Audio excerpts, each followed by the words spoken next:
This next mindfulness practice is called sensing and being with emotions. This is probably one of the most challenging aspects of being a human being. Our emotions often can feel quite powerful, quite overwhelming. They can lead our bodies to do all kinds of things, and it can lead us to react to situations in ways that we're not proud of. Yet our emotions are not a bad thing. They are a gift. They help us understand when a need has been triggered, or a boundary has been violated, or when there is a need for a boundary. It is an indication that we need to somehow care for ourselves and have disconnected from our inner compass, and then we need to reconnect to that inner compass and then ask for what we need in the world. Yet many of us have been taught that our emotions are something to suppress, to ignore, to push away, that some emotions are good and some emotions are bad. For example, many men feel that compassion is vulnerable, and that they shouldn't express compassion, that they should be strong and powerful.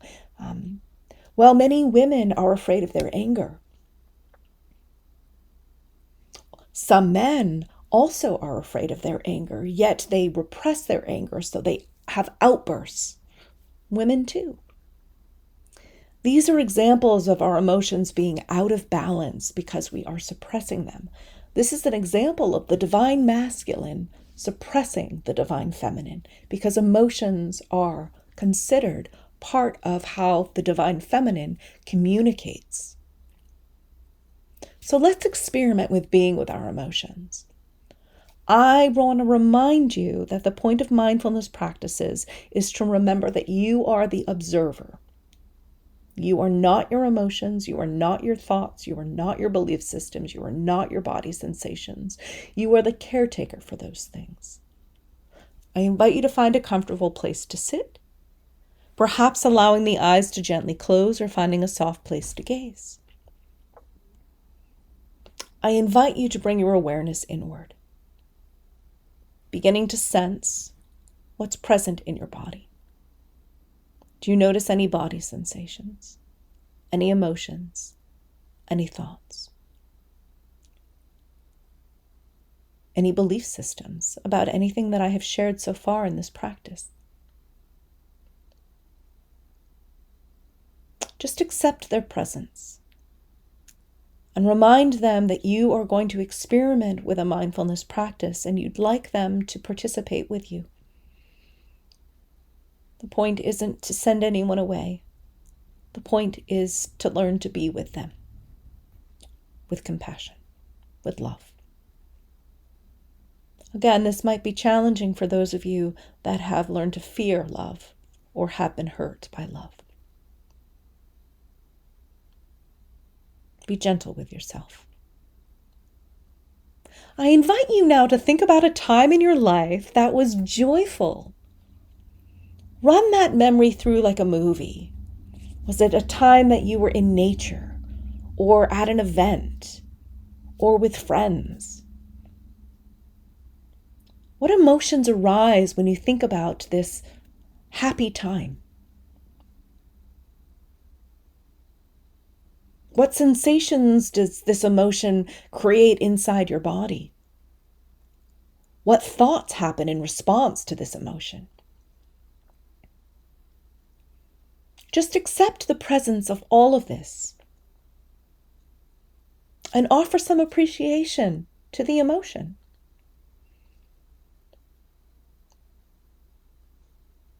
This is how you knew that this time in your life was important for you.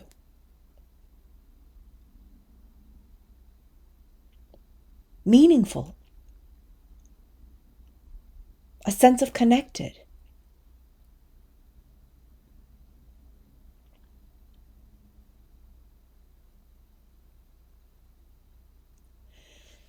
Now I invite you to think about a challenging time.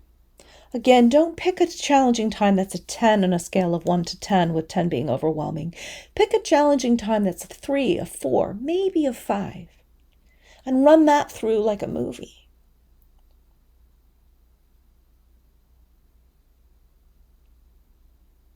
What emotions arise? Just observe these emotions with curiosity, some acceptance, and some love. Remember, you are not your emotions. These are young parts of yourself that are hurting, that need your care and attention. How does your body respond? What sensations develop in the body as you feel this emotion? What thoughts arise? Can you hold this emotion in your arms as if it is a young child? Can you nurture this emotion? Can you offer it some appreciation for letting you know that it was hurting and that it needed you?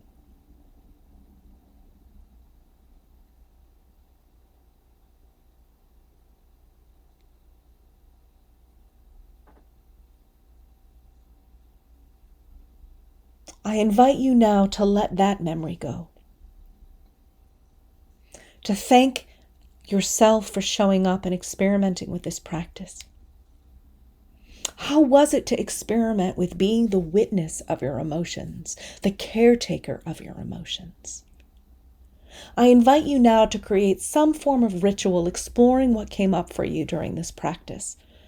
Perhaps a creative art project, a movement piece, a song, a journal entry, or any other form of creative expression that you feel called to experiment with. Again, by creating a ritual, you are deepening your self-awareness of what these practices are about. You're getting to know yourself on a deeper level. That is the hero's journey.